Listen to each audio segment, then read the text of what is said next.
Welcome to the program, everybody. Thank you so much for being with us. Happy Friday to everybody out there watching the show. We really do appreciate it. So we're going to talk a little bit about the truth. You know, what's funny about the truth is it always seems to come out, really, especially when you forget to hide it. The truth is going to come out, especially if you forget to hide it. Yeah, right. That's exactly what just happened yesterday with the Texas Senator John Cornyn. That's right. While he's out there on the campaign trail trying to convince people he's not a rhino, he's trying to pretend to be tough, no nonsense, a border hawk even, talking like he just woke up yesterday and discovered illegal immigration is a problem. His own team, his campaign, left the receipts sitting out in the open. On his official Senate YouTube channel, nonetheless. An old video, still up for anyone in the world to see. And what's in that video? Well, not secure the border, not America first. No, John Cornyn on camera pushing for amnesty for illegal aliens.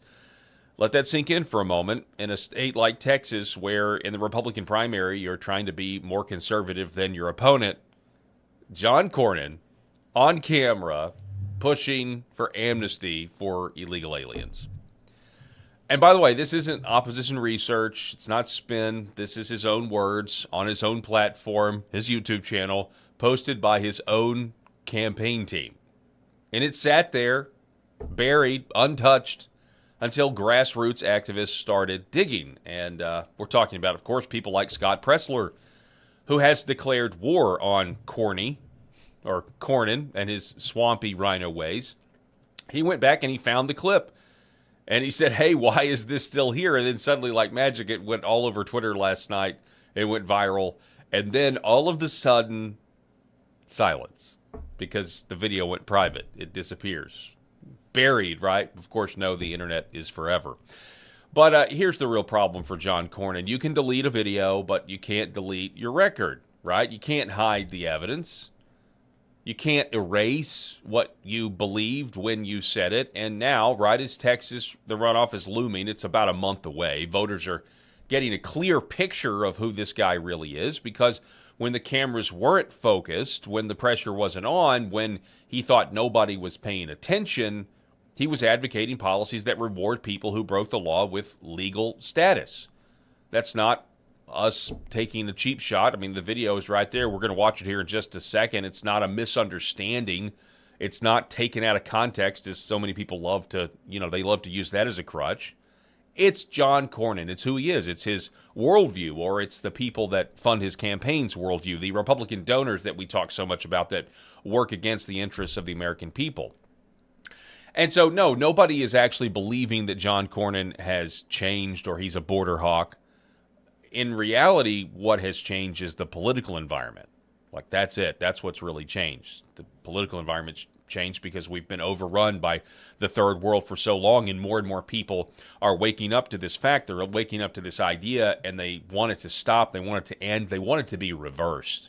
Even Ken Paxton, his opponent, he basically said what a lot of other people were thinking. He took to X and he said, John Cornyn, call your office. Because this video was really, such a rookie mistake. Somebody over there either got sloppy or they thought the voters wouldn't notice. But, of course, come on, it's 2026. We're going to notice. And that might be the worst part of the whole thing. They didn't think you'd look. They didn't think you'd care. They didn't think you'd connect the dots. That's kind of a stereotype of the typical politician that really doesn't care about the people, doesn't really deserve you even are owed an explanation or even the effort to go to cover up his big liberal pro-open borders record. Now you can see it for yourself, though. It's all out there. And by the way, this isn't about one video. It's also about trust, right? We don't trust politicians. It's kind of all of these old school campaign slogans. It's just such a joke now, right? The system is, we've brought the country's been brought to its knees. If a politician tells you one thing when they need your vote and the opposite when they think you're not watching, the question isn't really, what do they believe? The question is, what if they always believed? And again, John Cornyn, he's the guy.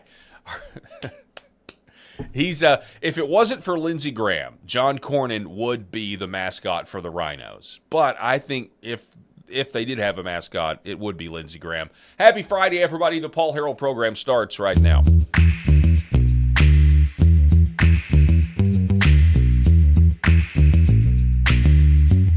The Paul Harrell program.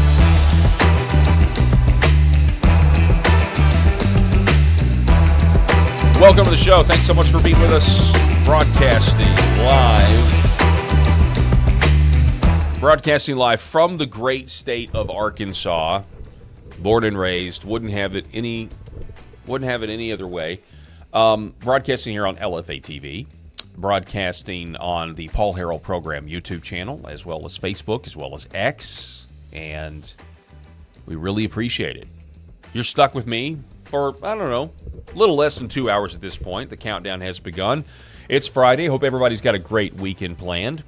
Hope you're planning on going to church. And if that you don't go to church, that you find a church that preaches about the death, burial, and resurrection of Jesus Christ and his mighty ability to save sinners.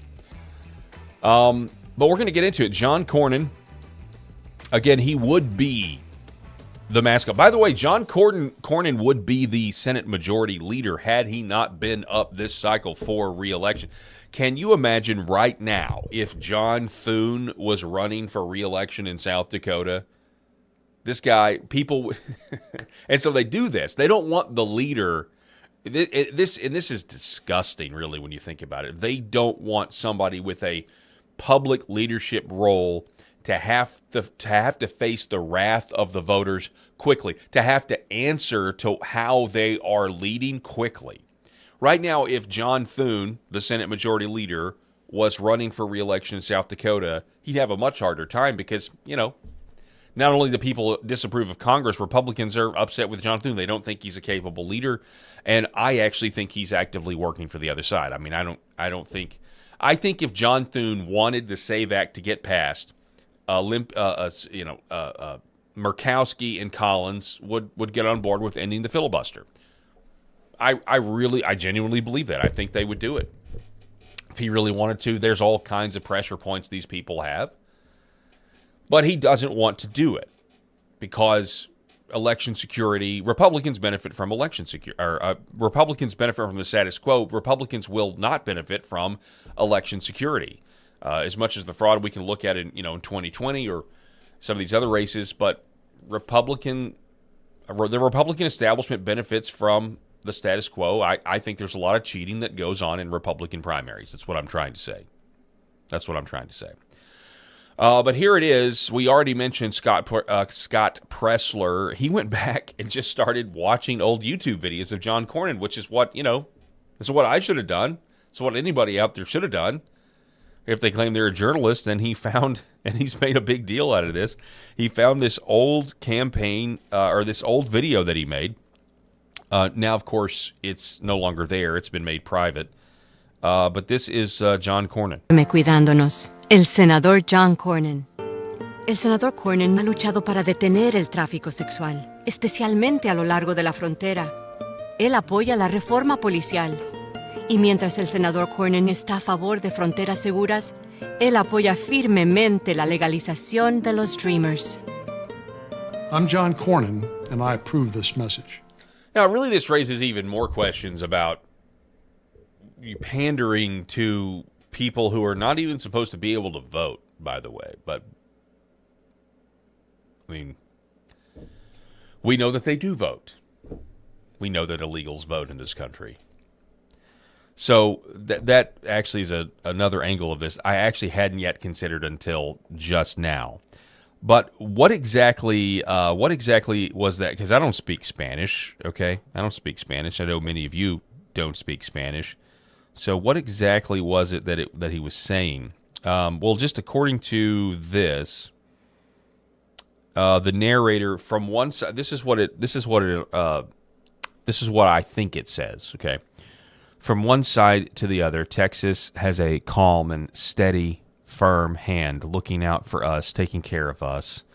Senator John Cornyn, calm, constant, steady, effective. Senator John Cornyn fights to stop sex trafficking, especially along the border. So he's really trying to thread a needle here. He supports police reform, which I could only assume means border enforcement or deportation enforcement or reform, rather, not enforcement. And while Senator Cornyn is in favor of and supports secure borders, he firmly supports the legalization of dreamers. It ends with something like fighting for all of Texas. All of Texas, meaning the illegals are part of Texas now. It's actually really offensive when you think about it, but it just goes to show you that this guy, you know, there's really nothing he won't do. And maybe this would be something that you would want to have on your YouTube channel in a general election. Maybe. But again, it raises other questions about, are you wanting illegals to go vote for you? Because that's not supposed to happen. And I know he mentioned dreamers. And by the way, me and Rob Spencer, my co-host, you know, I fly solo here on Fridays. But me and Rob actually, when he's here and this is in the news, we really need to talk about it because he has maybe a different stance than I do about the dreamer situation. Somebody brought over here to the border when they're 5. He seems to want, I hope I'm not putting words in his mouth, he seems to want something to be done with that person, because if you deport them to a country they don't even know, and I certainly see the dilemma, but the dilemma was caused by an extreme, crazy policy of letting this border be open the way it was, and the solution, I would argue, I don't say an actual solution if we have 100 million people here like Greg Bavino says, but even if we have 50 million, the solution is going to have to be equally as extreme as the extreme problem, which was our leaders allowing the illegal immigration in the first place for the last 50 years. I mean, fixing the problem is going to feel extreme when it's actually, it's basically an equal measure of of what got us into the problem in the first place. But anyway, I really welcome that conversation soon. There you see the Gateway pundit, Rhino John Cornyn's team forgot to delete YouTube video promoting amnesty for illegal aliens, left up for the world to see as Texas runoff looms. It's just in time, actually. This video drops just in the nick of time. And that's the thing. If you even wanted to have a conversation about what Obama termed dreamers, we got a long way to go before you have that conversation. You know, nobody ever talks about building the wall anymore. Have you noticed that? I mean, I don't doubt the border secure, and it is, but man, I'd still like to have the wall, and I'd still like to have a lot more deportations than we're seeing so far. People are now old enough. You've got people that have now lived in America and they've really seen the uptick, and they've lived the last 10 years, and they've seen their country change before their eyes. It started slow, and it moved at an exponential increase and a lightning speed. And so now you've got voters, you got Americans my age and younger that have seen their communities and their towns and their states change rapidly, and they've seen the negative results of it. They've also been gaslit by the media. If you care about this, you're somehow racist. Oh, by the way, we got to get rid, getting rid of white people is a good thing. Oh, wow, the Great Replacement. Oh, then the media says, the Great Replacement is a conspiracy theory. Wait, I've got all these articles talking about how that it's a good thing for the white population to decline.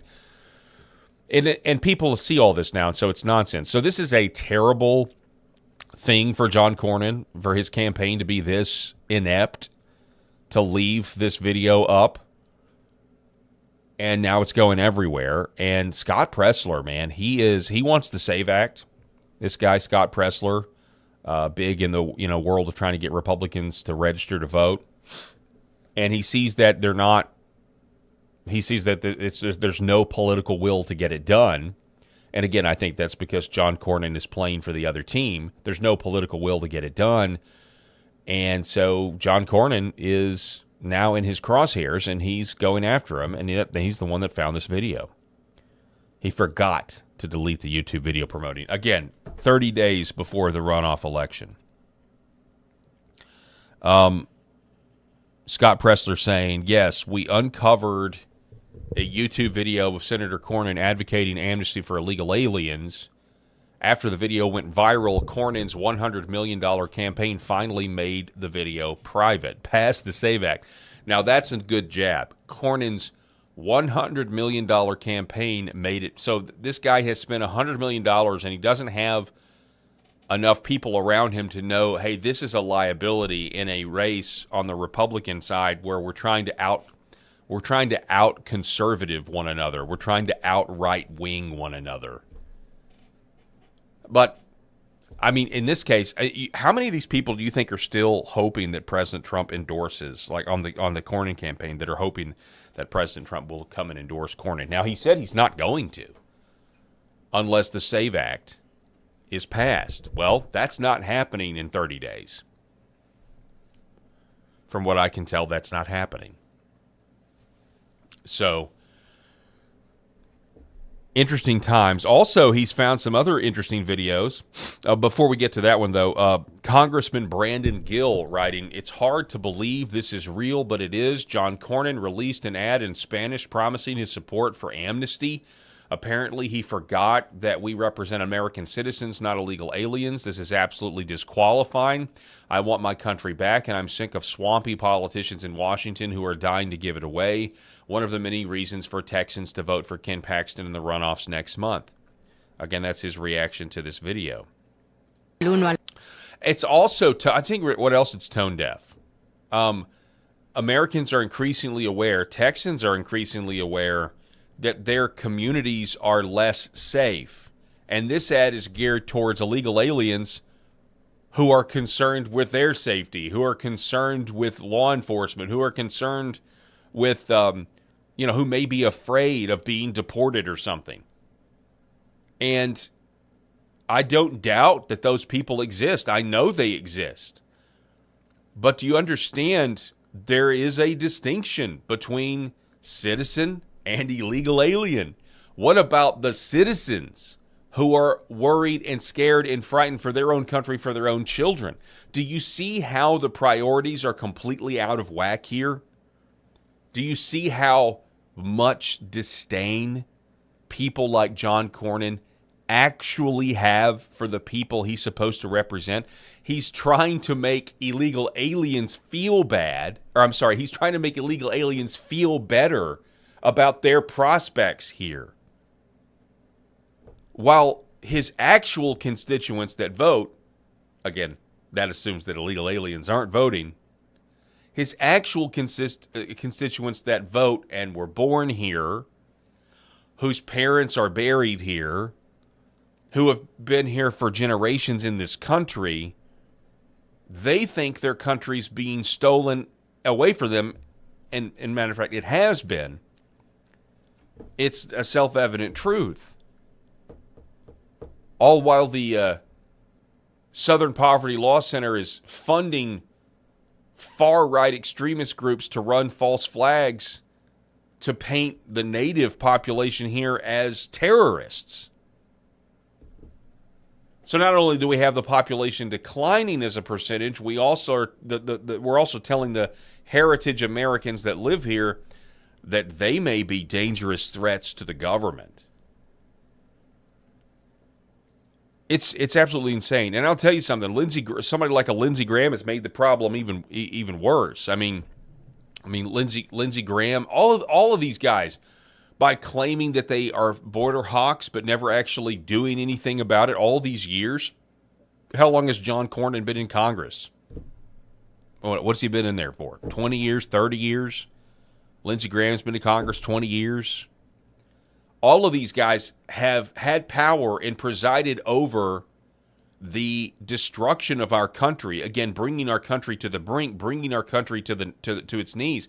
And do you know what's happened during that time period that they have allowed the border to remain open, that they've allowed companies to benefit from this cheap labor, driving American wages down, that they've allowed gangs and violence to run amok by illegal immigrants? Do you know what's really happened?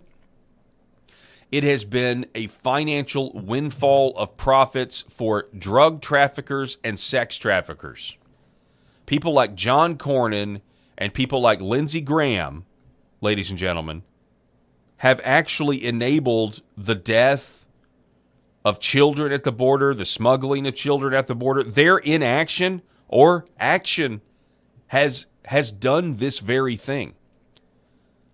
While we have all gotten poorer, while our country has gotten less safe, their actions and inactions have actually led to windfalls of profits, propping up the global human trafficking industry, which is one of the most popular, one of the most profitable industries in the world. Human slavery, still a thing. So they've also found this.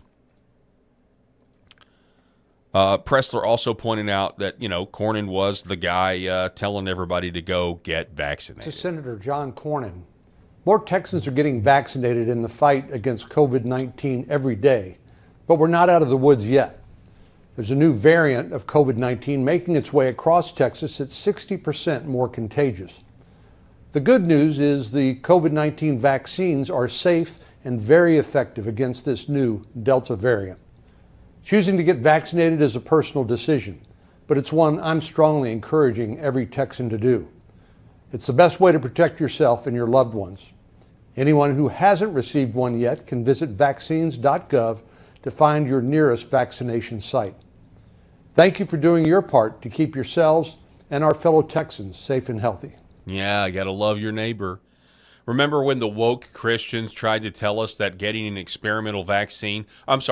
not getting an experimental vaccine was sinning against your neighbor because you were not loving them because you were refusing the vax? People actually said that craziness. Actually said that. It's insane. I don't know if that's not, I'll be real. I don't like John Cornyn. I hope he loses. I hope he loses and he also stays off K Street.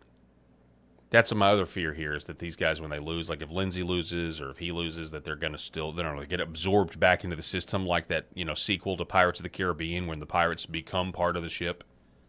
Ugh.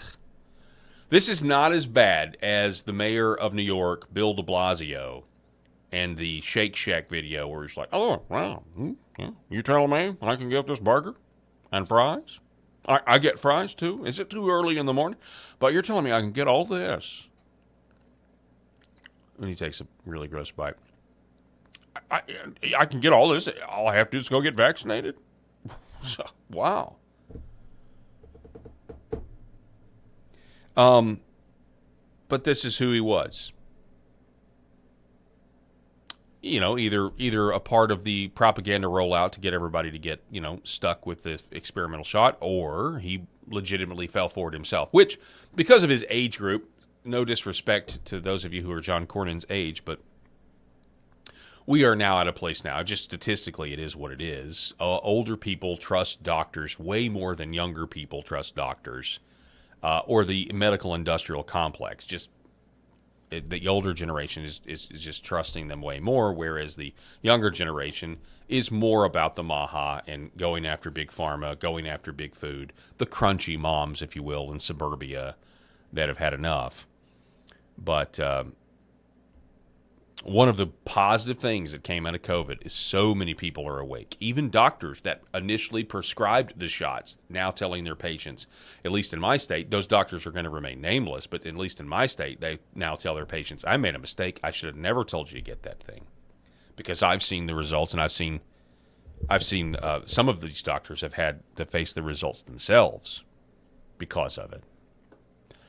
So John Cornyn, ladies and gentlemen, 30 days until this Texas primary. And I want to remind you that on this program we have done we've done our due diligence.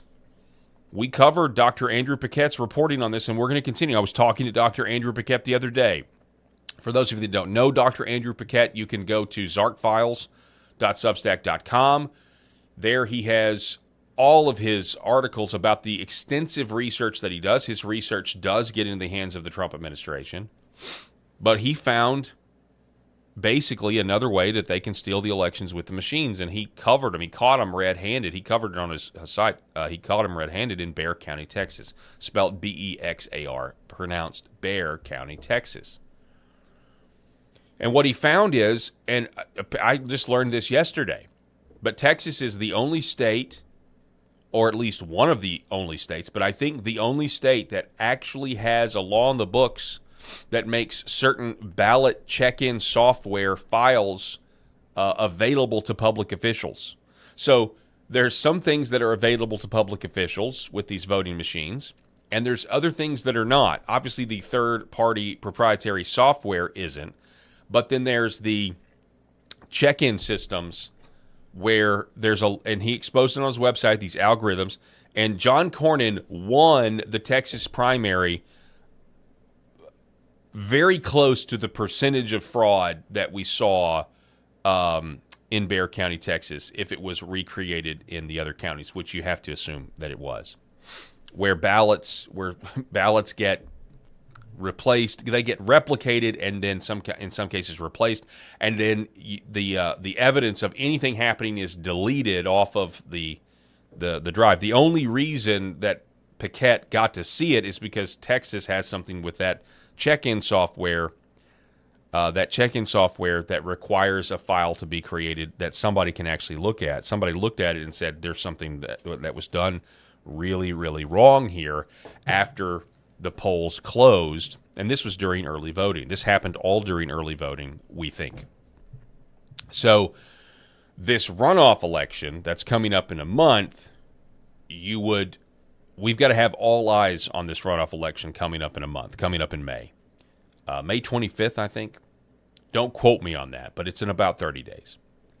So we're going to be watching it. We're going to be checking in with Dr. Paquette, and he just came up with a card game, by the way, that he sent me in the mail, and I haven't actually had time to sit down and play, but it's supposed to be a way to explain to people how this fraud really works. And it's not about winning the election. It's about sabotaging your other players' ballots in the count, which is kind of cool when you think about it. But that's how these people think, ladies and gentlemen.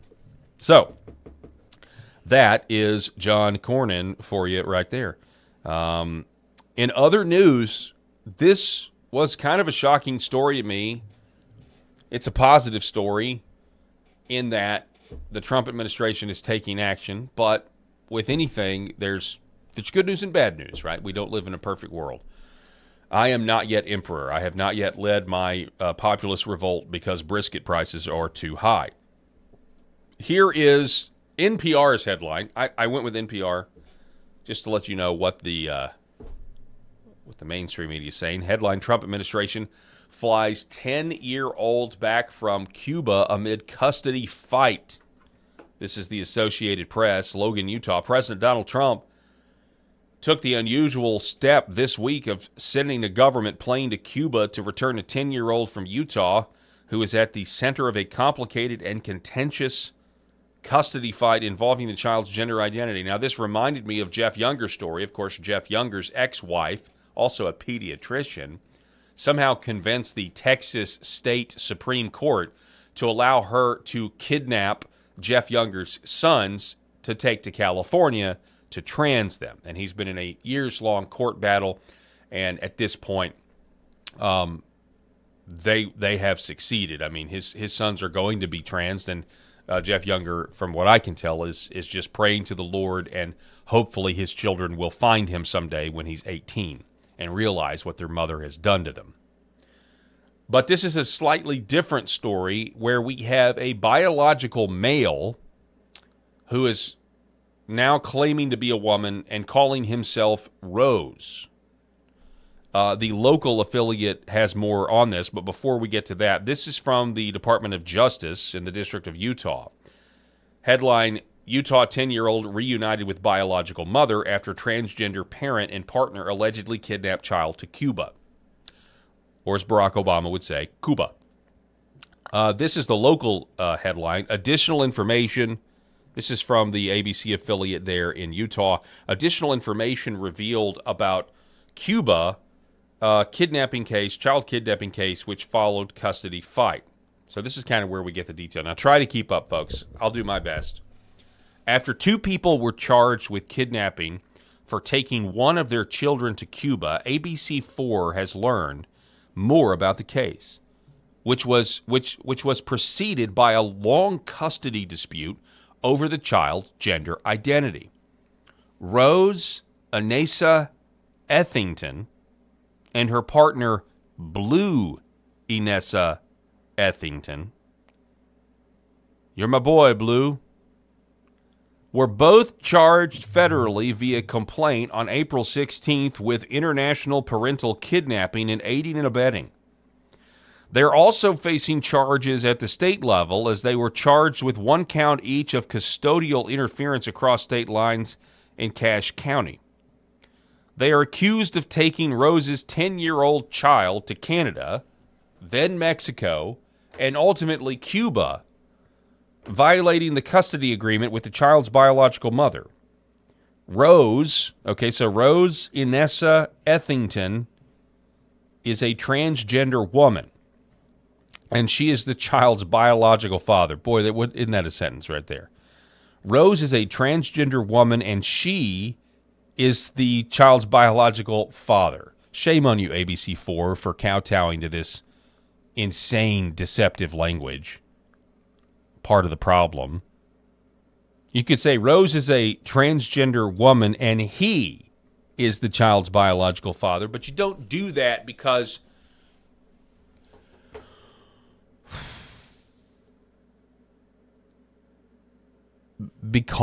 you agree with this evil, wicked age. You agree with this evil, wicked spirit of the age. You agree with insanity. You agree with lying. You ABC4. I mean, you can't just admit what the rest of the country. Nobody. That's the other thing. Like the vast majority of the country reads this and shakes their head. By the way, it's confusing as all get out. I had to read it 3 or 4 times to make sure. Okay, so it is a biological man who's the father, but he changed his name to Rose.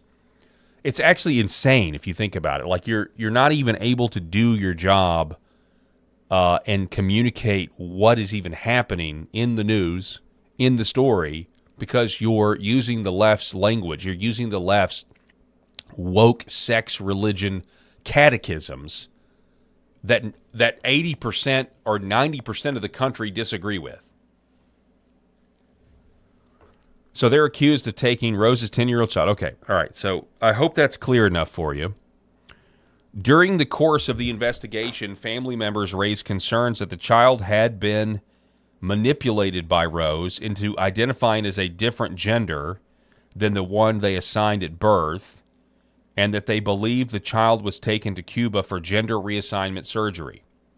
Court documents showed that investigators found instructions from a therapist on gender-affirming medical care for children, but there was no physical evidence indicating that the couple went to Cuba for any sort of medical treatment. As reported by the AP, gender-affirming surgery for children is illegal in Cuba. Ultimately, Rose and Blue, Rose is a man, and Blue, I guess, is a woman. I don't know. Ultimately, Rose and Blue were arrested and deported back from Cuba to the United States, where they appeared in court for an arraignment in Richmond, Virginia. They'll be transported back to Utah for further court appearances. The child was returned to their biological mother, and a Utah court granted her exclusive custody of the child. So that's certainly a win, but not so fast. Not so fast. Let's keep reading, okay? Let's keep reading, because we have some shame that needs to be doled out here. Blue posted a GoFundMe campaign back in 2021, and the purpose of the campaign was to raise money to help cover legal costs in a custody dispute between Rose and her child's biological mother. According to the campaign, the dispute began when the child's mother moved further away. Last week, Rose's ex relocated several counties away, negatively impacting Rose's parent time with the child. Anyone who spends time with Rose and the child sees how much they care and thought she puts into parenting, how much Karen thought she puts into parenting her gender-open child. Oh, she's a gender-open child. What is that, some sort of sick invitation for perverts? That's what I think it means, because you guys can't look at a child and not see sex, because all you identify, when you look at yourself, all you see is sex. All you see is, what are your lusts? And so you've got to put that on a child. We got to find out what this child's lusts are. We got to find out. So we don't know what her lusts are going to be. So we're going to say that she's open to anything. She's an open-gendered child. It's so wicked and satanic. Reportedly, the child's mother had no issue. Now, here we go. Last week, okay, so anyone who spends time with Rose and the child sees how much care and thought she puts into parenting her child, her gender-open child. Now, this is the next paragraph. This is where we got to spend a little time on this. Reportedly, the child's mother, whose husband, who's the father of her child, who's now claims to be a woman, who had kidnapped her child and took her to Canada, Mexico, now Cuba. Reportedly, the child's mother had no issue with Rose being transgender. However, an update on the campaign said that the dispute had become more complicated and contentious. Blue noted that there had been mediation, but it was unsuccessful.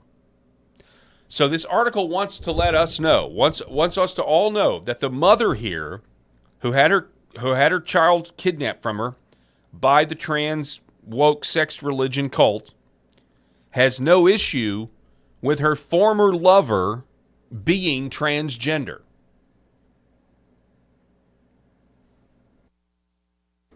So this is called. So let me. So did I say that clearly enough? Okay.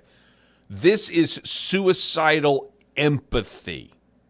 This is suicidal empathy. And now I'm not so sure this child is safe in the arms of her biological mother.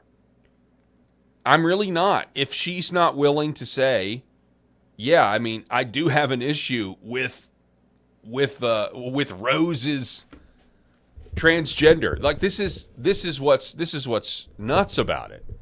Is these women, ladies and gentlemen, these women, and again, it's women and men, it's both. But this mother, to me, is more concerning. It's almost more concerning than the kidnappers. Is the mom who, after all of this, tells the press, and maybe she doesn't want to have her life, or maybe she really secretly is like, yeah, I hate this, but maybe she's got a job or something. Okay, I'm trying to find a way to give her the benefit of the doubt. But if that's real, and the mom, after all of this, is still, yeah, I don't got anything against her lifestyle, his lifestyle. I don't have anything against that. After all of this, after, according to these reports, they were trying to trans the kid. You got. I mean, I think they need to find a new word. Like the word pacifist. You need a new word that goes further than the word pacifist to describe this. Suicidal empathy. Suicidal pacifist. I mean, that may be what pacifist. It's pacifism on steroids. And this is just weird. So I mean, I know a lot of you guys are hearing about this. I mean, I heard about this from a family member. I think they're covering this story on Fox News. But the one thing they really should be covering is this. This to me is the lead that's buried in the story. You know, it makes it insane. The child's mother has no issue with Rose being transgender. Why not? What's wrong with you, Mom? What is wrong with you? If they're willing to go to these lengths to kidnap your kid, and then you still don't have a problem with it, something is rotten in Denmark. Now, along with the good news that Trump flew this kid back, okay? However, we get some bad news. And the bad news is that Republican donors are doing everything they can to make sure the genital mutilation of children is not banned, is not made illegal, because the donors to the Republican Party believe child genital mutilation is a good thing, because the donors to the Republican Party want the middle class to continue shrinking, and making people essentially eunuchs and giving up childbearing is a great way to do that. here is Josh Hawley. Senator Hawley from Missouri wrote this to Speaker of the House Mike Johnson. And he wrote this yesterday, saying, "Last night the Senate rejected my efforts to ban taxpayer funding for transgender treatments for minor children. The ball is now in your court. If the House fails to act immediately, as part of reconciliation, billions of federal dollars will go to Planned Parenthood and other medical providers for hormones, puberty blockers, and irreversible treatments for minor children. This is unconscionable. Not $1 of federal tax money should be used for this purpose. I urge you to act without delay.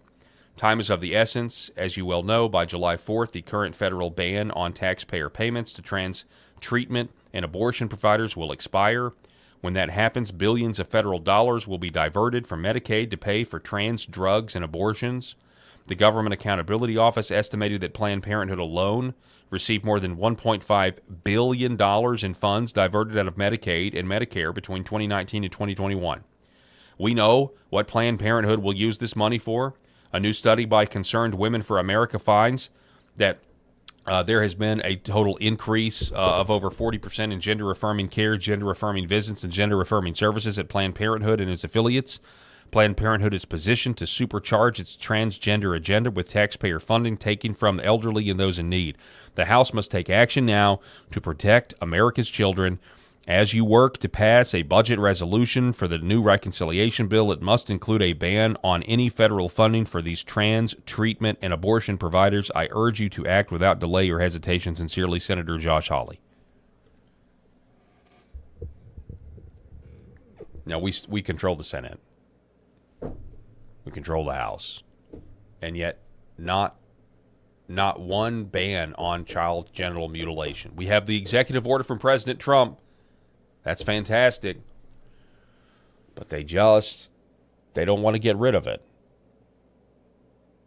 And we're in a real dangerous situation here. Let me tell you why.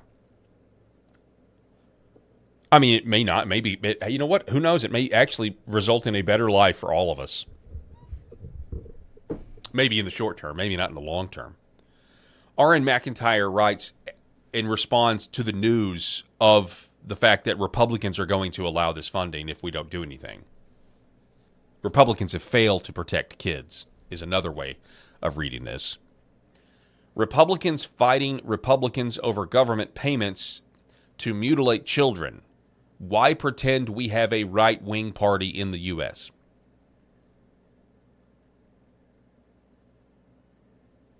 Great point. Where does that lead, though? Where exactly does that lead? I tell you where the young people are going to go with it. I mean, think about this. They are so corrupt. So Jeff Younger said this on the program, and many of you didn't like it. He was not advocating for direct democracy. He wasn't, and he even said that. I'm not advocating for direct democracy. And I'm not either, by the way, but he did point something out. Right now, if we took a vote nationwide on child genital mutilation, trans surgeries, hormones, all of it, it'd be an 80-20 issue. It would fail miserably. It would be banned. It would be totally banned. If we took a vote right now, if we took a vote on illegal immigration in whatever iteration you want, but deportations, mass deportations, like, hey, if you're here illegally, you have to go. If that was put to a vote right now in this country, guess what? I don't think it probably wouldn't be 80-20, but there's a good chance it passes. And these people have to go by law. Like they already have to go now. But you understand what I'm saying? Like, so when you have a system like our constitutional republic that is supposed to function by representing the people through democratic elections to get what we want, to solve what we say are our problems, and they refuse over and over and over again, and not 51-49 issues, but 80-20 issues. You are going to lose control. And I know that sounds like crazy to even think about, but especially the younger generation, they are going to be open to revolution. Not and you know, at a bare minimum, they're open to, hey, maybe representative government isn't all it's cracked up to be.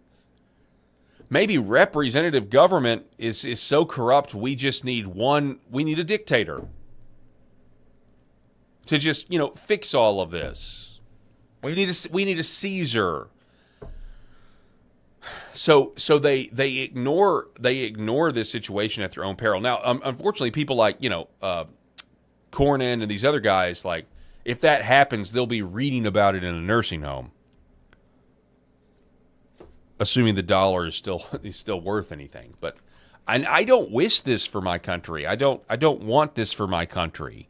I really still, as we're approaching our 250th anniversary, I still, like, I revere the American Revolution. I appreciate it. I appreciate the theology that's in a document like Declaration of Independence, just recognizing that, hey, God is real, the government's not God. That's where rights come from. Like, love all of that, 100%.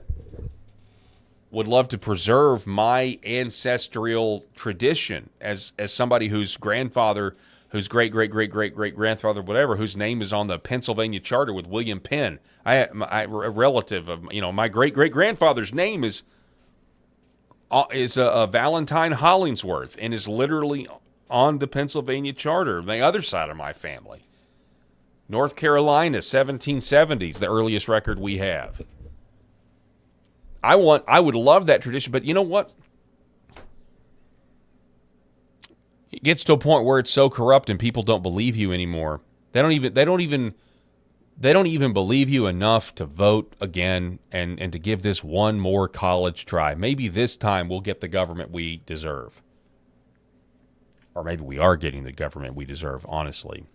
Maybe this is all a judgment. But we want to get the government we demand. And so it's incredible to me.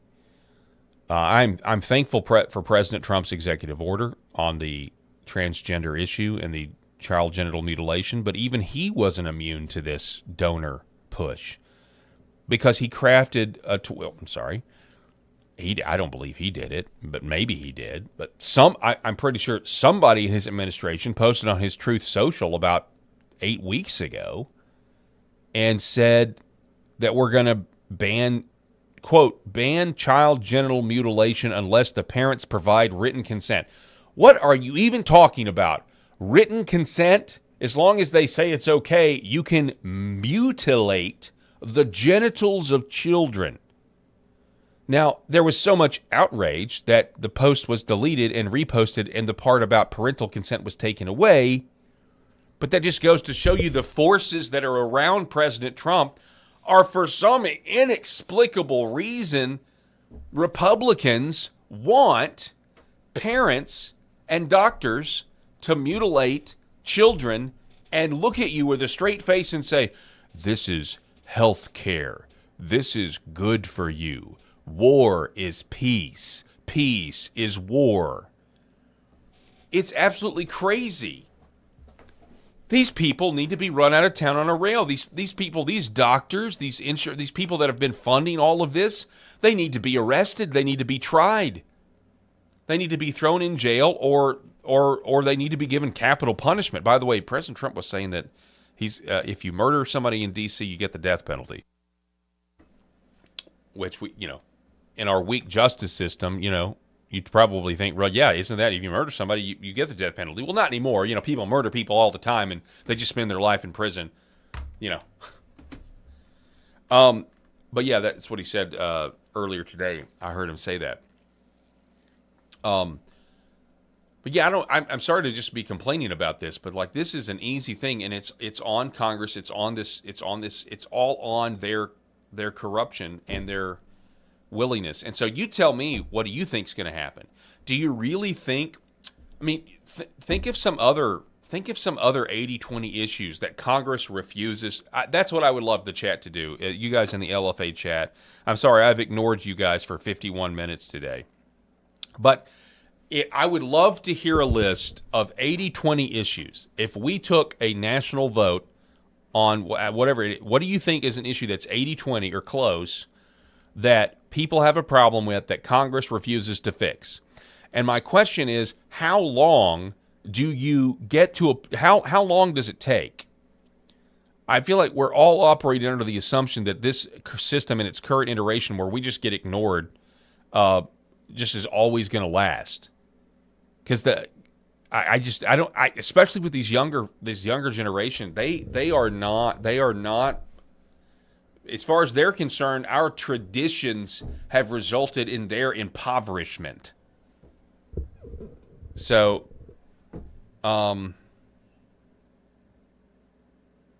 Darlene Dempsey, I am used to being ignored, she says.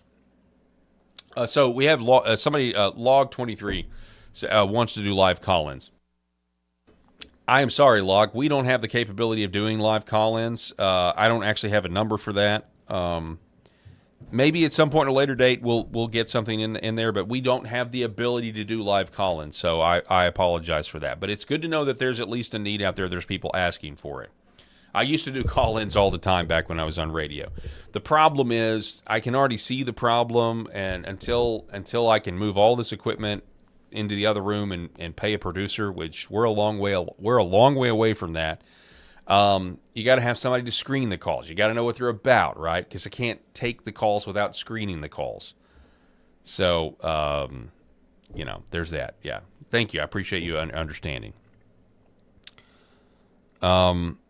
Let's see. Somebody writes, I'm originally born and raised in Pennsylvania. The William Penn Inn is an old tavern built in 1714. This is Freedom Bobby. Awesome food and kept building, well updated, and 30 minutes away from Brandywine. Cool. So I was talking to somebody. I want to go on an old East Coast tour, and I want to go into some of these pubs and stuff that were kind of where they planned the revolution. I know there are places where they have really kept all that stuff intact. And I've talked to somebody who went on one of those tours and just said it was really interesting. Like I would love to do that someday. That's kind of on a bucket list of mine. That and if I ever think it's safe to travel outside the United States, again, I also on my bucket list, just so you guys know, I also really want to go to Crete, the island of Crete.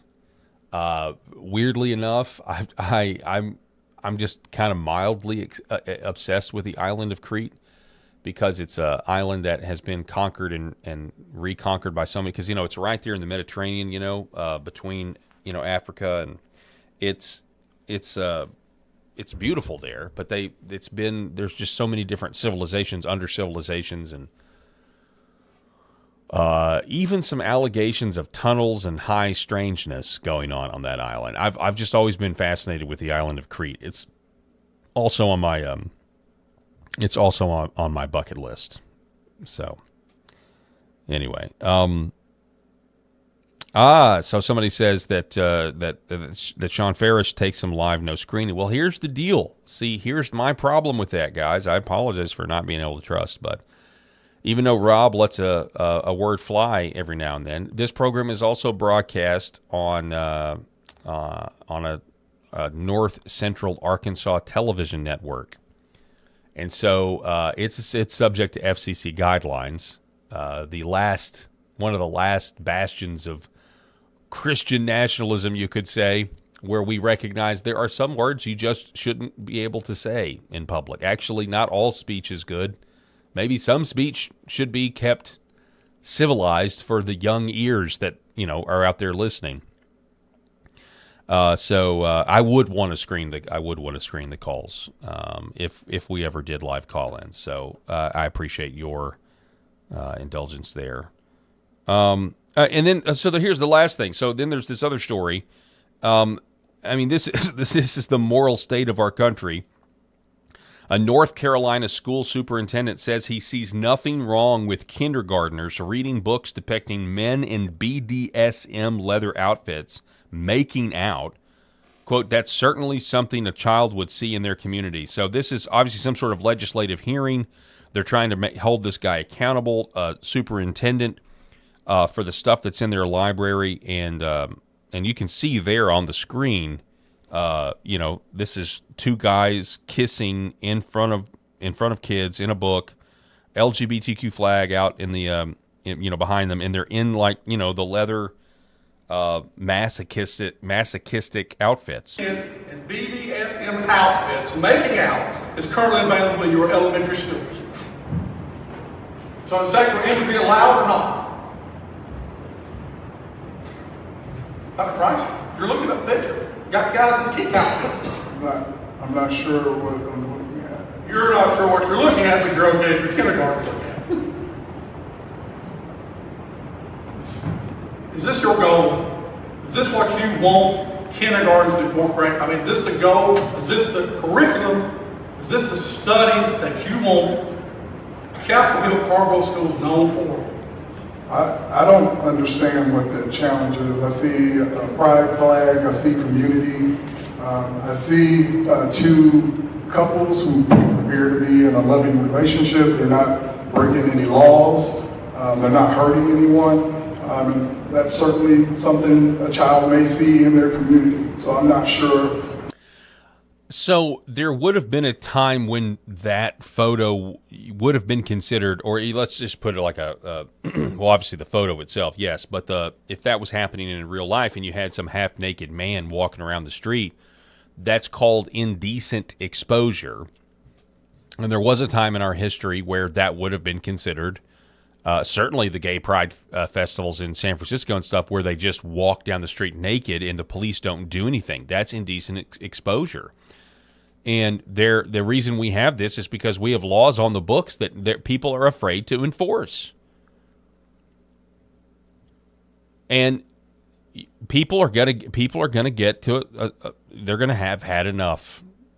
I don't know when that is, but people get to a point where this superintendent that is looking at this obviously wicked photo designed to put sexual ideas into children's. So we were a couple of days ago.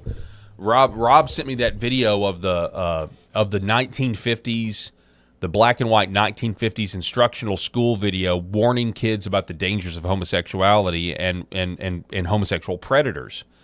And do you know, it was actually from Los Angeles County. It was a video produced by the LAPD. The LAPD in the 1950s put out a video for youngsters to warn them against homosexual predators and how they would start small. Like a lot of people, it says stuff like, a lot of people like to hitchhike. There's nothing wrong with that. That actually blew my mind. Like, who picks up a hitchhiker anymore, and who actually hitchhikes? But it's like a lot of people like to hitchhike. This is Billy or Jimmy or Tommy, and Billy has been playing baseball all day and doesn't feel like walking home, so he hitches a ride, and that's where he meets the guy. Well, the guy drops him off. Well, then the guy comes back. The guy finds out in the course of conversation, hey, Billy plays baseball 3 times a week. So the next time he plays baseball, there is the guy. And he's, waiting for him to take him home. Well, he gets in again.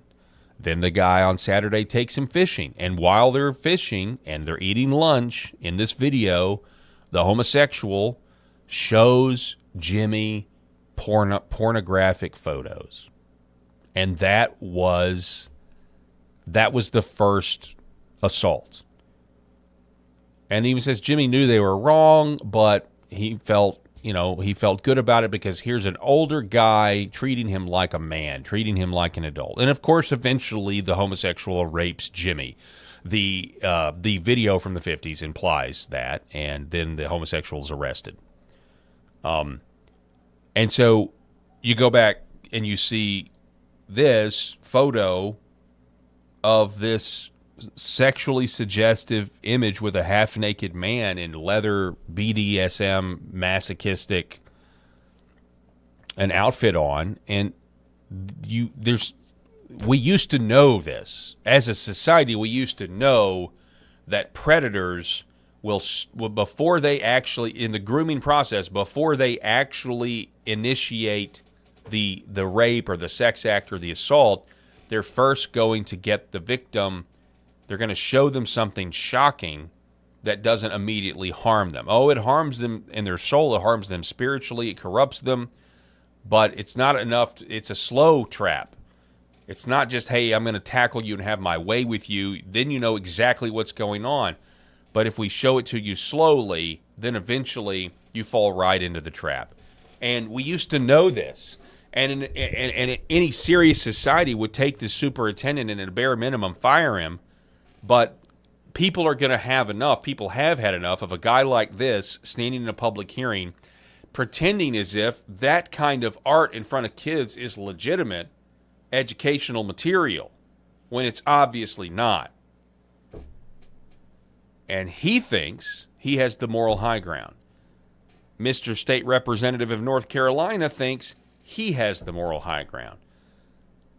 You tell me how this ends, barring supernatural intervention, mass repentance and faith in Christ on a massive scale. Aside from that, you tell me how this ends in a organized, peaceful manner. And I just don't see it. I think both sides in this country, we are so divided in this country. And we both believe we have the moral high ground. And we're so diametrically opposed. And unfortunately for us, Republicans refuse to act. Republicans refuse to act. They're still trying to fund transgender taxpayer dollars for transgender surgeries. So we don't, just so you know, based on that fact and that fact alone, and we need to start thinking about this, do we really have a right-wing party in America? On some issues we do. The border's secure, but we need more deportations. But on this issue, it should be a no-brainer. Do we really even have a right-wing party? If they're able to just say, no, we're not going to do that. We're not going to ban genital mutilation for kids. Hear me clearly. These trans surgeries should be banned for everybody, not just people under 18. But I'm certainly willing, from an incremental standpoint, to just let's save as many kids as we can, okay? And here's the deal. The reason they're so obsessed with the trans, most people by the time they turn 18, they're not going to go have the surgeries. They're only having the surgeries because they're children and you're preying on them and you're manipulating them and their frontal lobes aren't fully developed and they hear all these people tell them how great they are. And if you're a white female that's that believes what the SPLC has sold them, that you're actually evil because you're white, well, how can I become a marginalized group? Oh, I got to become a marginalized group. Then I don't have to feel bad about being white because I'm trans now, and now I'm a part of the cultural Marxism. Never mind the fact that I've sacrificed any ability for me to have children of my own someday if I come out of this woke sex religion cult. So, and then if you do survive that, a lot of times suicide rates go up, and the middle class shrinks. This only works. This is an assault against normal people who are having children. You are having children in a society where Republicans don't want to protect them, Democrats don't want to protect them from being able to have your grandchildren. This is a direct assault on your posterity by not outlawing this stuff. It really flies all over me when you think about it. Whew. We're going to take a break, going to reset here. This is the Paul Harrell program. Thanks so much for being with us. And just know that I hope everybody out there is preparing to have a very happy Friday. I know I am. We got about 54 minutes left in the broadcast here on LFA TV. Make sure you like and subscribe to LFA TV on Rumble, and make sure that you subscribe to the Paul Harrell program YouTube channel as well. Back here in just a moment. Behind every precious life, there was a choice. Behind every family moment, behind every special memory, there was a choice. A life of joy. A life that is beautifully and wonderfully made. At 7 Weeks Coffee, we are funding the pro-life movement, one cup at a time. Will you let your coffee serve a greater purpose?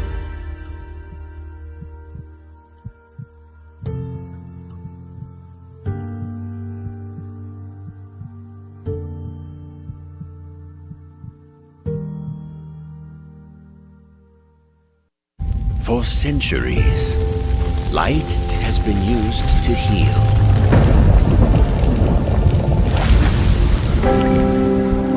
Awaken the body with Red 5. Why is Red Vibe different? What sets it apart? What sets us apart from the standard red light panels?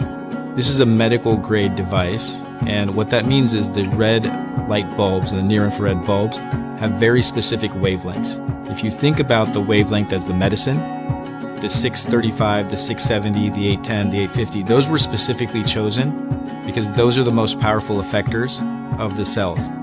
So those specific wavelengths, when they get into our body, when they affect our tissue, they spike energy production, they help with nerve pain control, they increase stem cell counts. There's very specific mechanisms that those specific wavelengths work at, and that's the medicine. So if you think of, say, medicine as an Advil or a specific steroid or a blood pressure medication, the wavelength is the medication. The other part of that, whenever you take a medication, is dose. Right? So you have the medication. So if you take 1 milligram of Advil, and the average dose of an Advil is 200 milligrams to 800 milligrams, it's not going to work. That doesn't mean the medicine's bad. It just means you didn't take enough. Right?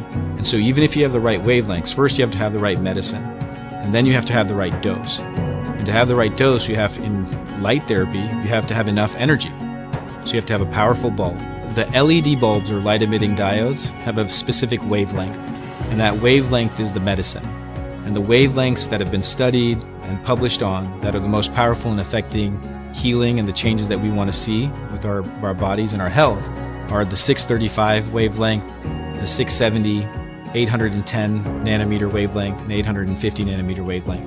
Those are all going to affect the mitochondria, the cytochrome C oxidase, and affect those powerful long-term changes and affect that downstream pathways. And that's what you get with Red Vibe devices. The highest efficacy, the best wavelengths, concentrated to help your health.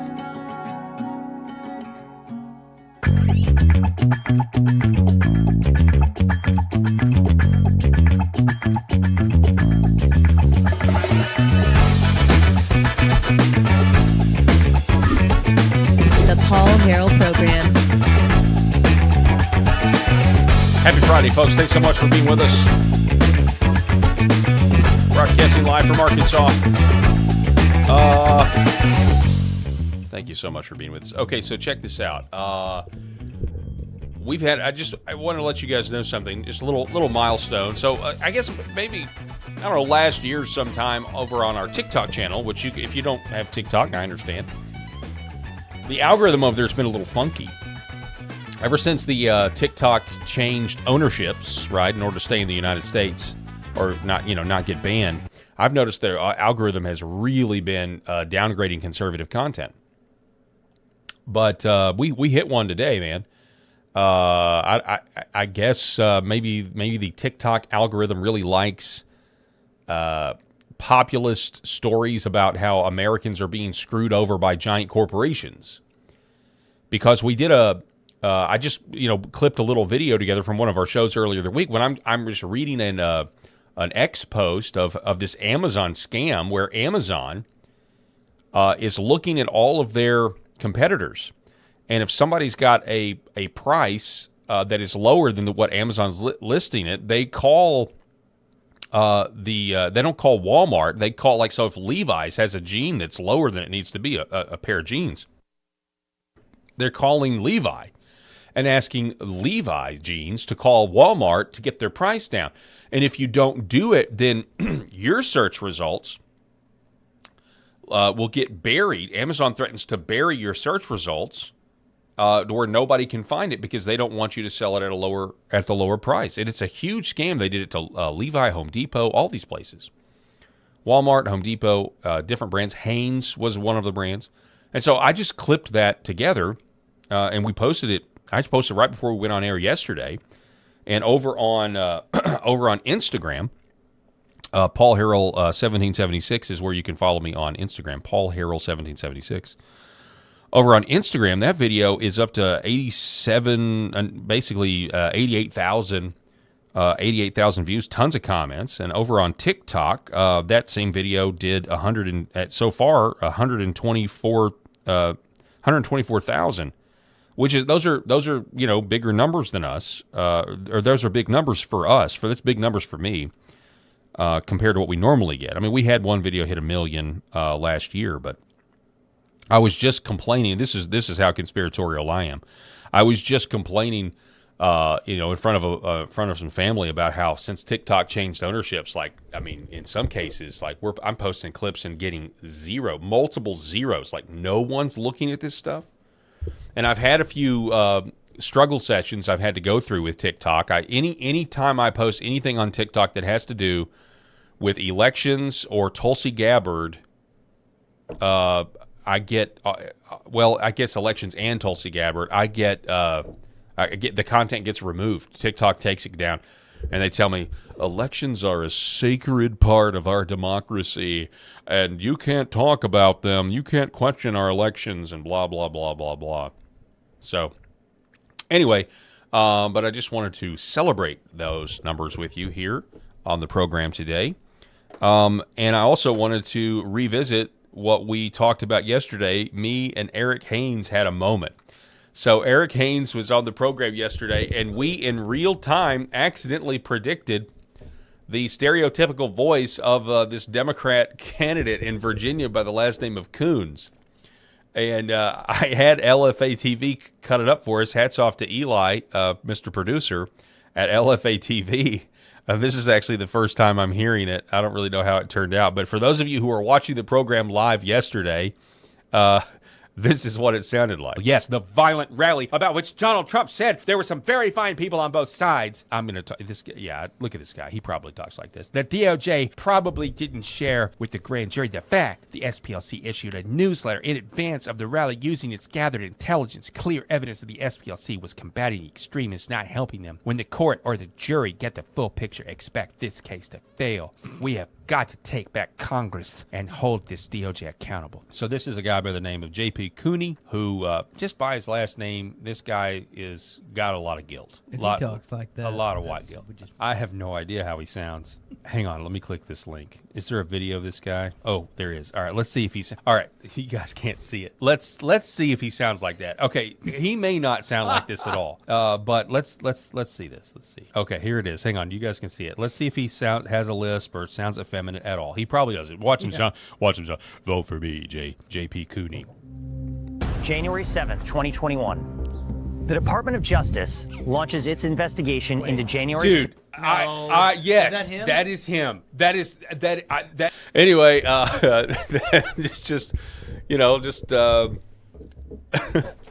we took one look at this guy. We took one look at this Democrat before he even talked, and we knew how he sounded. So stereotypes exist, kids, because people reinforce them every single day.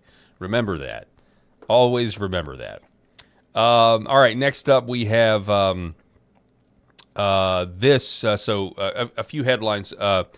DOJ dropping criminal investigation into the Federal Reserve Chair Jerome Powell.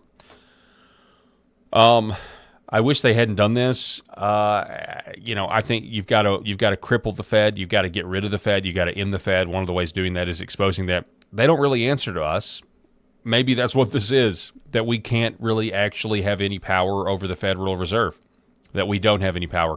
Again, another example of why this system, if this system isn't corrected and there's not real accountability, there's just no way. There's no way this can last, okay?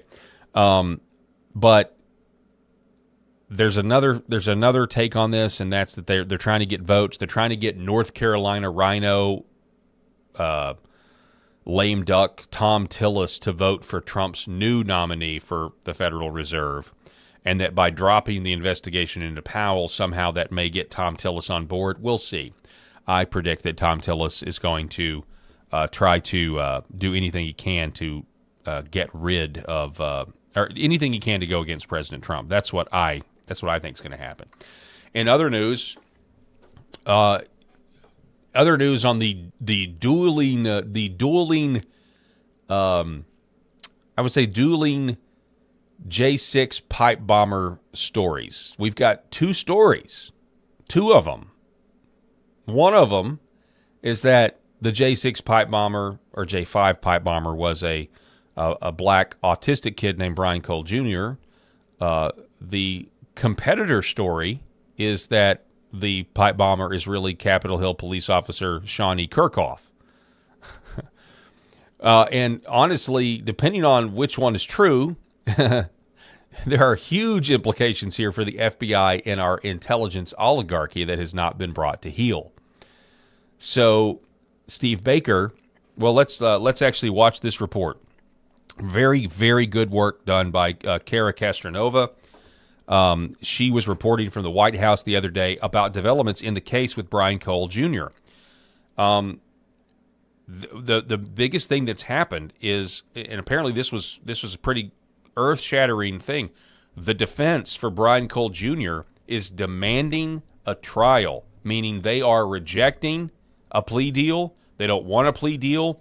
That superseding indictment has not scared them into making a plea deal, and they're asking the judge for a trial date, which, according to Lindell TV and Kara, she says this shocked the prosecution and members of the FBI who were in court that day. Watch this. Hey, everybody. Kara Castronova from Lindell TV here in front of the White House to give you the scoop on what happened yesterday at the alleged pipe bomber status hearing that was in the federal courthouse in Washington, D.C. So to really just summarize it for you, there were 4 new counts that were added to his indictment. So there's a superseding indictment where they're now charging him with interstate transport of explosives, malicious attack to use those explosives, an act of terrorism, and weapons of mass destruction charge, which carries a life sentence. So that was sort of what happened at the beginning. They arraigned him on these new charges, and he pled not guilty. Other things that happened during that arraignment that stood out to me was a real mic drop from the defense when they literally just walked right up to the judge and said, we want to set a trial date. I think that really surprised the prosecution. Their mouths sort of fell open. A lot of the FBI agents and the DOJ that were sitting there watching sort of looked at each other in disbelief when the defense said, we want to get a trial date on the docket. I don't think that they expected that. I think that they added all of these new charges, sort of hoping that this young man, Brian Cole Jr., would be scared and plea out. I don't think they expected that at all, and it showed on their faces. So that was another huge moment there when that attorney for Brian Cole Jr. went up to the judge and asked for a trial date to be put on the docket. Another thing that stood out to me was the judge flipping out on the defense attorneys. Judge Ali, this happens often in January 6 cases when it's almost like the judge is part of the prosecution team, literally just started yelling. He went from 0 to 10 out of nowhere on the defense. No one really understood why. He just got angry at something they said and just started reprimanding them, embarrassing them, and yelling at them in court when, in my opinion, they're just trying to defend their client who was literally up against the federal government that wants to put him in jail for the rest of his life. And he was yelled at very nastily, to say the least, by Judge Ali. So that was another moment that stood out to me. Something else also that stood out was the defense is asking to subpoena Congress. They want to subpoena congressional records, meaning January 6 committee records, any hearings or information that Congress has on the alleged pipe bomber. Again, I think that surprised the prosecution. I don't think that's something that anybody in the government really wants to come out. They're nervous about that. Obviously, a lot of unresolved things about January 6th. People are still asking so many questions. And the alleged pipe bomber, Brian Cole Jr.'s defense is asking to subpoena Congress. And that's one of the reasons they are asking for a trial date, because you cannot really subpoena Congress without having a trial date on the docket. Another thing that stood out to me is that the defense is possibly going with what they're calling a, quote, alternate perpetrator defense. So that was something that was brought up towards the end of the hearing. And I am making the assumption that that alternate perpetrator would be the Capitol police officer that some publications have alleged could be the actual pipe bomber, that it's not Brian Cole Jr. So the defense is actually going to go possibly, or at least bring up a quote unquote alternate perpetrator. Something else that stood out was the argument between the prosecution and the defense. The prosecution wants the defense to have to clear anything they submit in motions with the prosecution, which is really something that is unusual. And the prosecution and the defense both acknowledge that it's unusual. That stems from the fact that the defense submitted the fact that a Capitol Police woman failed a lie detector test. And when she was asked the questions, are you the J6 pipe bomber or did you plant those bombs? She failed that test. So that would go back to that alternate perpetrator defense. But the prosecution is saying that that put her life in danger. And moving forward, the defense should have to submit anything to them or clear with them before they put it into the court docket, which obviously doesn't seem legit to a lot of people because that's just not normal. And also because obviously that sort of interferes with the public's right to know. Well, that last one is interesting, isn't it? So if the defense wants to submit a motion to the court to get the judge to do something, to make a ruling, and it goes on the docket, they have to give it to the prosecution and they have to okay the motion?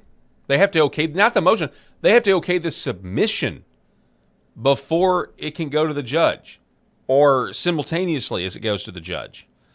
All because they filed a motion a couple of weeks ago revealing to the public that Shawnee Kirkhoff, the Capitol Police officer, weeks before, or a couple of weeks, 2 weeks, I think, before, and I could be wrong on the timing, but 2 weeks before they arrested Brian Cole Jr., they brought her in and questioned her, and she failed the polygraph test.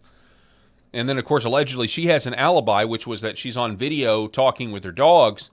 But then we found out now that the video that's her alibi, she's not even in the video. It's just a photo or a video of her dog, and allegedly you can hear her voice in the background. Which, of course, in the age of AI, I mean, how is that conclusive proof anymore? I mean, if even having a video of you with your face could be AI these days, how is you not even being on camera and we just hearing your voice an actual defense or alibi? Interesting that the defense thinks that they're not going to.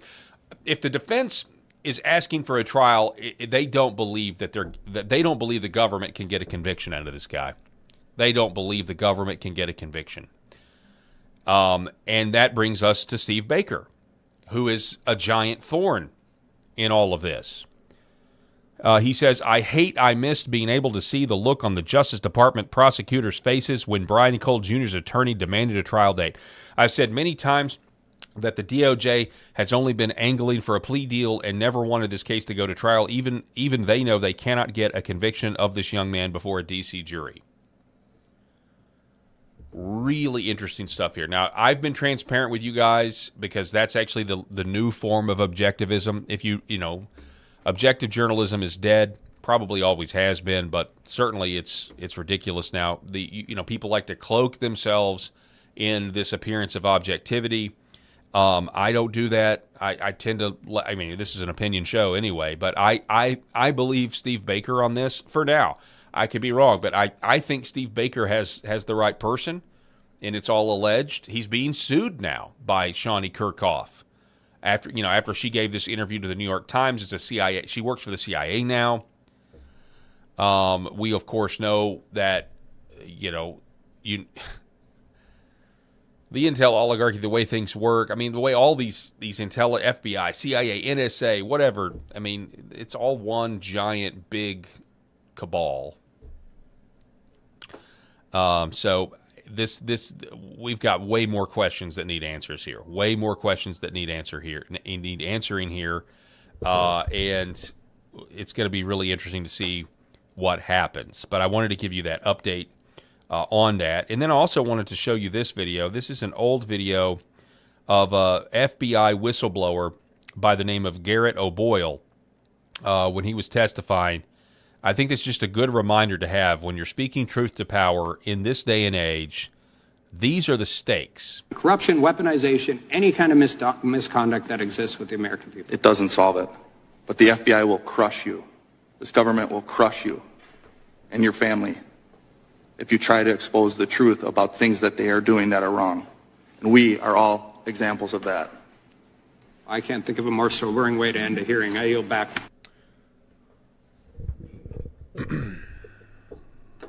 Yeah, I mean, there's really nothing left to say. Nothing left to say.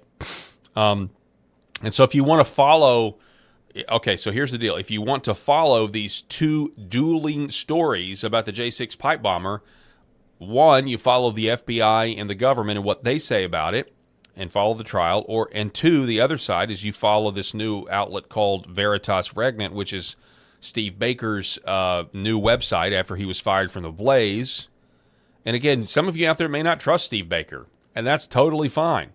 I'm not saying that Steve Baker is right 100%. I'm just telling you my opinion that so far, with the evidence that I have, that's, part of the public. There's a lot of stuff that other people know that I don't know. So far, so far, I think Steve Baker is right. Yeah, I'm convinced Steve Baker is right so far. But I could be wrong on that. So that's kind of where I'm at with it. But anyway, this is their website. Brian Cole Jr. pleads not guilty to 4 counts in latest grand jury indictment. So take it all with a grain of salt, folks. We're going to try to get to the bottom of it and just pray that the truth will be revealed. In other news, we have a really interesting situation exposing once again that the government has no clothes. So when we went in to capture Nicolas Maduro from Venezuela, one of America's soldiers decided that they were going to take a bet on Polymarket as to whether Nicolas Maduro would be captured or not. So the soldier's name is Gannon Ken Van Dyke. He's been caught. He made out with $400,000. It says Van Dyke has been an active duty soldier in the U.S. Army stationed at Fort Bragg in North Carolina. In connection with his work, Van Dyke signed a non-disclosure agreement in which he promised to never divulge, publish, or reveal by writing, words, conduct, or otherwise any classified or sensitive information relating to military operations. Starting around December 8th, 2025 and continuing through at least January 6th of 2026, Van Dyke was involved in the planning and execution of Operation Absolute Resolve, a military operation to capture Maduro, and had access to sensitive, non-public classified information about that operation. In 2025, Polymarket, a prediction marketplace operated by Blockratize Inc., began offering binary event contracts related to whether certain events involving Venezuela and or Maduro would or would not occur. Those event contracts included the future likelihood of U.S. forces in Venezuela by certain dates, the future likelihood of Maduro being out of or removed from power by certain dates, the future likelihood of the U.S. invading Venezuela by, on, or before January 31st, 2026, and the future likelihood of President Trump invoking war powers against Venezuela by a certain date. As alleged, on or about December 26th, 2025, Van Dyke created a Polymarket account, funded it, and began trading on Maduro in Venezuela-related markets.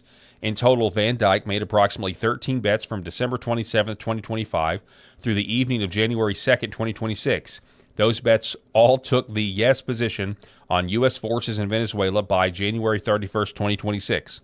Maduro out by 2026 will invade the U.S. will invade Venezuela. Trump invokes war powers. Okay, Van Dyke bet a total of $33,034 on those outcomes while in possession of classified non-public information, and of course he ended up making $400,000 in total. Van Dyke allegedly profited $409,881. So that's what this guy did. He was involved in the planning, and he made a lot of money because he knew it was going to happen before it did. And now the DOJ has gone after him. And when I immediately saw this, I thought, that's chump change. Is it wrong? Yes. But Nancy Pelosi and Congress, they make way more than that on a daily basis by gaming the system and enriching themselves and giving them generational wealth. And so here's this guy, Van Dyke, a soldier, and he decides he's going to get in on the action too. And he's going to go down for it. And I just think, I honestly, I don't care. I'm so mad at Congress. I'm so frustrated with Congress. And that's why I agree with Anna Paulina Luna. She says, maybe not a popular take, but I'm calling for this guy to be pardoned. Unless the DOJ plans on going after all the crooks in Congress currently insider trading, this is simply skewed justice. There is no justice when guys like this get the book thrown at them, yet members are illegally profiting every day. I don't agree with what he did, and he should be required to disgorge all the profits. However, unless the DOJ plans on doing Congress next, this is not justice. I completely agree. My immediate sentiment was, yeah, $400,000, that's a lot of money. And it's wrong, but you celebrate this when we're being run by crooks who do this all the time. Aaron McIntyre, the problem is the size of the bet. If he owned a military contractor, this would be totally legal. In fact, he could actively lobby for the operation and still profit. Think about that. If this was a military contractor that knew what was coming, they could do it all day long. How many of them did it? How many of these markets on Polymarket were opened up for this exact reason? Because you can bet on anything now.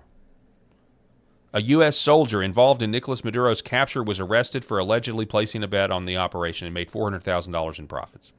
Here's President Trump and his reaction. Mr. President, apparently there was a Special Forces soldier who was involved in the capture of... So the guy was Special Forces, which means he likely went on the raid himself, by the way. So he was betting on himself, as Trump is going to point out. Mr. President, apparently there was a Special Forces soldier who was involved in the capture of Venezuelan President Maduro, who was arrested by federal authorities today on suspicion of insider trading and betting on Polymarket. Are you concerned that federal employees are betting on these prediction markets and potentially getting rich? Well, I don't know about it, but was he betting that they would get him or they wouldn't get him? It sounds like he was betting on his removal from office, that Maduro would be removed. Well, it sounds like he was involved in the operation. That's like Pete Rose betting on his own team. It's a little like Pete Rose. Pete Rose, they kept him out of the Hall of Fame because he bet on his own team. Now, if he bet against his team, that would be no good, but he bet on his own team. I'll look into it, yeah? Yeah, who knows? Maybe he'll listen to Anna Paulina Luna and pardon this guy. I don't know.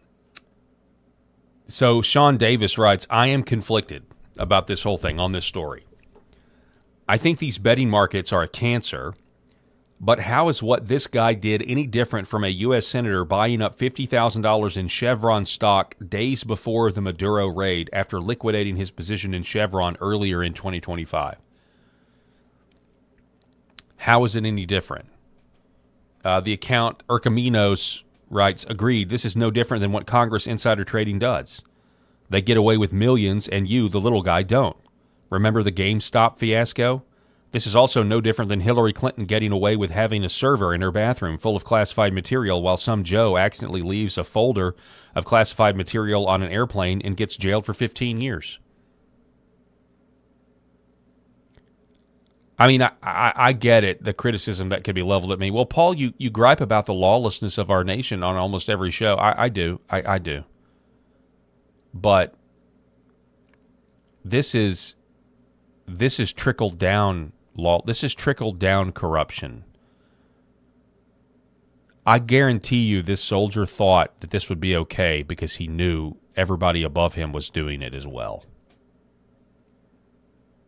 This is imitating what he knows is already going on a much larger scale. And it's imperative that if you're going to get guys like this, you need to get the guys at the top. It's not just the military doing this. There's other ways to game the system. Newsweek reporting that a man with a hairdryer made $30,000. Over in France, French authorities are investigating an unexplained temperature spike recorded at a Paris airport weather station that were used to settle a Polymarket bet after irregular readings helped trigger tens of thousands of dollars in payouts and fueled online speculation about possible manipulation. You can bet on anything. You can bet on what the temperature is going to be that day, and that's exactly what a guy did. At the end of the day on April 6th, the temperature spiked unexpectedly in Paris, according to Weather Station, at the popular Charles de Gaulle Airport just outside the capital. The thermometer jumped by roughly 4 degrees Celsius in the space of 12 minutes between 6:30 p.m. and 6:42 local time, before dropping again abruptly. Temperatures that day were on average 18 degrees Celsius during daytime, or 64.4 degrees Fahrenheit. The sensor at the airport was used to measure temperatures in Paris in a Polymarket bet. The sudden spike in temperature on April 6th won a user on the online betting platform $14,000 on an initial bet of only a few dozen dollars. The account on the user, BFM-TV, reported had been created only a couple of days earlier. Another similarly sharp and short-lived, hard-to-explain spike in temperature was reported on April 15th when the thermometer reported another jump to 22 or 71.6 degrees. On that occasion, another user won $20,000 on Polymarket, which is officially blocked and banned in France. No neighboring weather stations reported similar high temperatures. So they think this guy went up to these, and now there's by the way, apparently there's now a guard at these stations where the thermometers are. But they think that a guy walked up there with some sort of hairdryer or some sort of heating device and just held it to the sensor and then made his money. So I would agree. I think these Polymarket things are a cancer in many ways, because now you can bet on literally everything. Here's President Joe Biden back in the day announcing why he's running for president, but with some AI manipulation.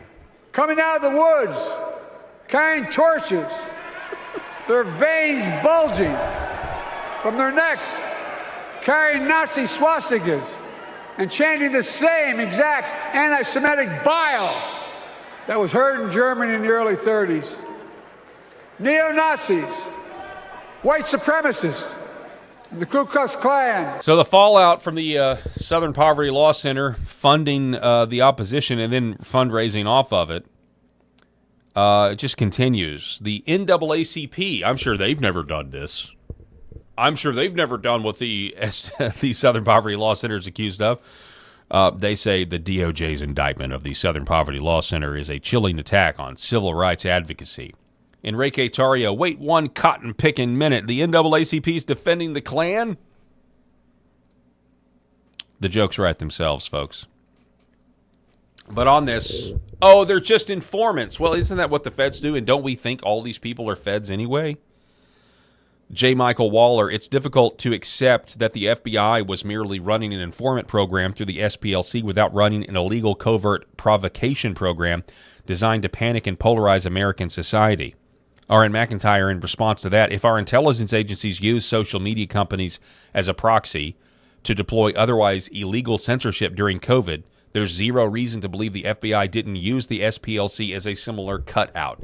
And not just the SPLC. The SPLC, you look at the NAACP, look at the ADL, look at all these organizations that are just there to serve the intelligence oligarchy who want political outcomes, not justice. Bad hombre. Incredible. USAID was funding the SPLC through an organization called the Tide Center based in San Francisco.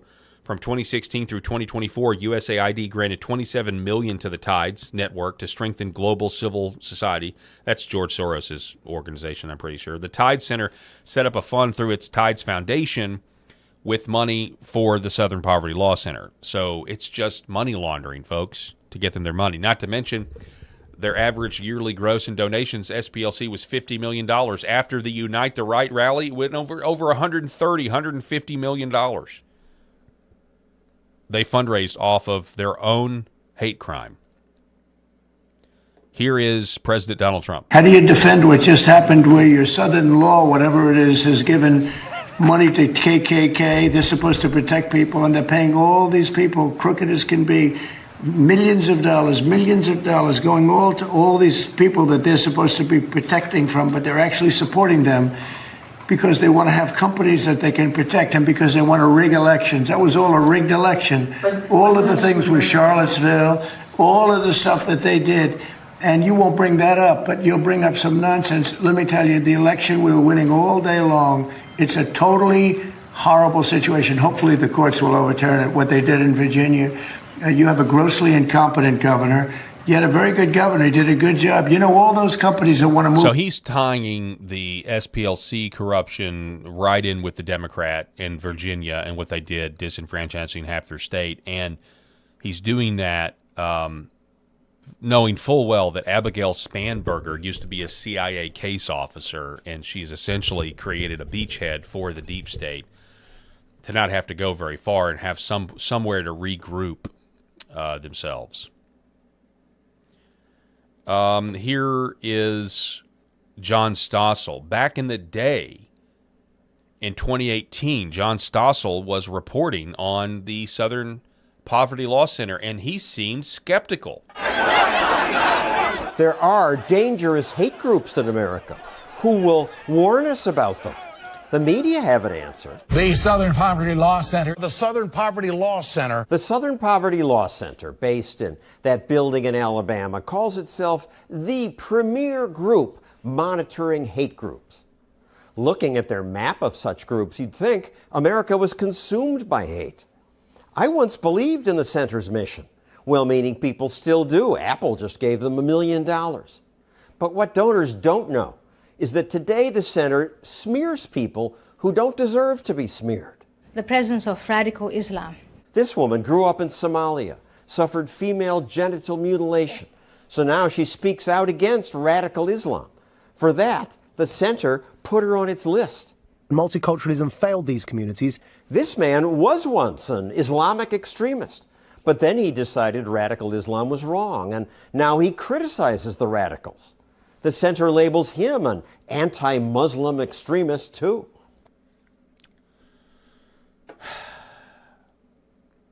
Anything to promote the idea that, well, it's anything to divide, but I mean, really the whole, it's all about the racism. It's all about woke wars. It's all about putting out into the zeitgeist, moving the Overton window to create bigotry so that they can fight bigotry and also celebrate the decline of the white population.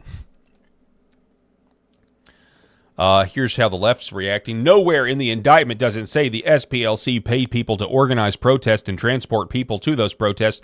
You are continuing to spread absolute fabrications. Actually, no, it says it right here in the indictment. They did exactly that. They paid their informants to make racist posts. They helped coordinate transportation to the event.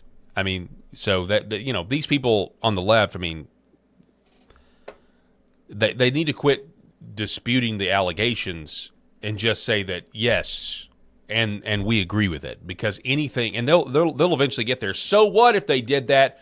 White people need to go anyway. So what if they did that? This is a racist country, and they needed to do it because they're trying to take out, they still have the moral high ground.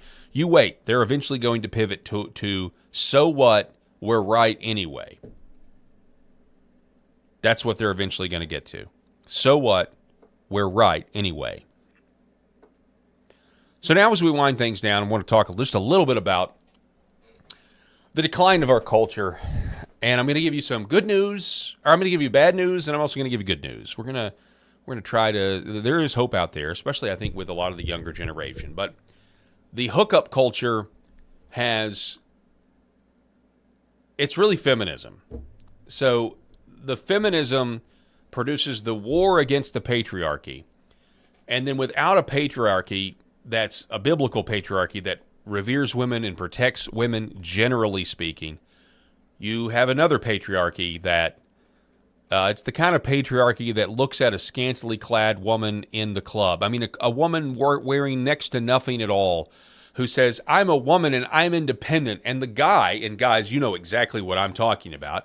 And the guy just looks at her, puts his arm around her waist and says, whatever you got to tell yourself, sweetheart. There's still a patriarchy. It's just a wicked one. And women end up victims from it by their own choices. But then they hate men even more. Does that make sense? They're going to hate men even more after all of this. because they don't want to blame. They don't want to blame the feminism in the first place. So here's a TikToker who came across my feed. Somebody says, your modern love story. And this is a woman who, bless her heart.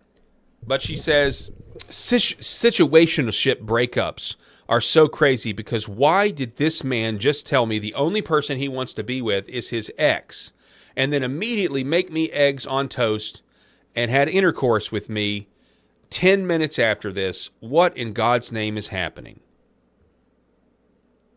Well, because this is the world that feminism has created. That's why. So somebody named Ray says casual sex is unironically a huge part of why so many women have become politically radicalized. If you ask a random woman why she hates men, 95% chance it boils down to sexual grievance accumulated from embarrassing experiences.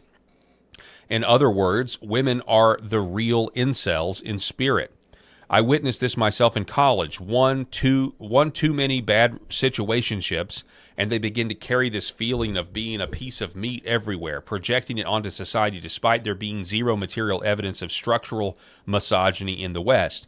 The bitter irony is that hookup/situationship culture is a byproduct of feminism. They fought for the ability to be treated like pieces of meat, to be equal to men, sexual the way gay men are with each other, but the attainment of this freedom has done nothing but foment an even deeper hatred of their father's civilization.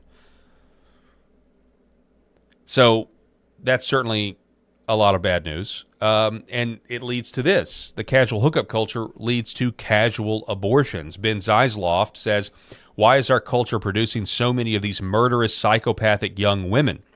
Here is a viral TikTok of a friend driving their friend to get an abortion, and they are celebrating it. Well, I don't want to get a copyright strike on the music here. So, but you see, here they are. They're going. They're having fun. Here they are. I'm just a girl in the world. Gwen Stefani. There's the friend waiting, the anticipation, and there she is. She's so happy she just got her abortion. Right. So, I mean, this is not only premeditated murder, but this is also celebrating it, and it needs to be. I mean, babies need to be equally protected, just like anybody. And they're not, which is, why I'm an abolitionist. Which brings me, we can go like, well, how is this, how exactly is all of this happening? Well, it happens for a lot of different reasons, but there's a lot of contributing factors to it all. And hang on one second. I should have prepared for this just a little bit better than I did.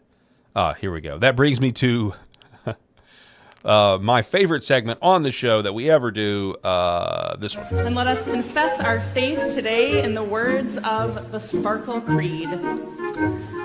I believe in the non-binary God. And now it's time for I'm Already Against Women Clergy. You don't have to convince me. So this one, this segment, I'm Already Against Women Clergy, you don't have to convince me, brought to you by Protestia. This is Middle Church Pastor says, if you believe God appointed or ordained, instituted a rapist, criminal, weasel. Anyway, let's just let you listen to it. This is one of the reasons why I'm already against women clergy. You don't have to convince me. In what worldview can any of us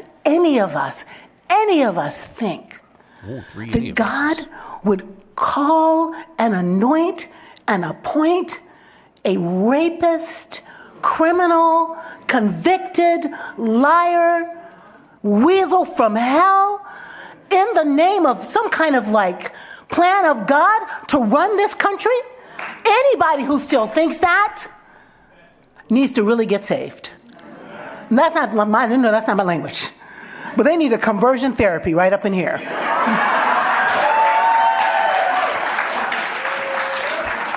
Show that to your mother. Yeah, mommy. If you think Trump is sent by Jesus to do anything, baby, let's go to another church. In what world? Well, lady, in a biblical world, you see, in a biblical world, it's very clear that God is sovereign over all things, including leaders and heads of state. He certainly is. We can say that it was the will of God for President Trump to be in office because it happened. It was decreed. Nothing happens under heaven here on earth. Nothing happens in heaven or under heaven that is not in the Lord's control. So yeah. Now, does that mean that the only people that are put into positions of power are good? No, it doesn't mean that at all. We see in the Bible, sometimes you're given wicked rulers as a judgment against your nation. Sometimes you're given good, like Josiah was a good ruler that was a blessing. He was actually so good that the judgment of Israel was actually held off. It had already been pronounced, but it was held off until Josiah died. So this is just people that they hate somebody so much that they can't. They actually they're totally biblically illiterate with the authority of God.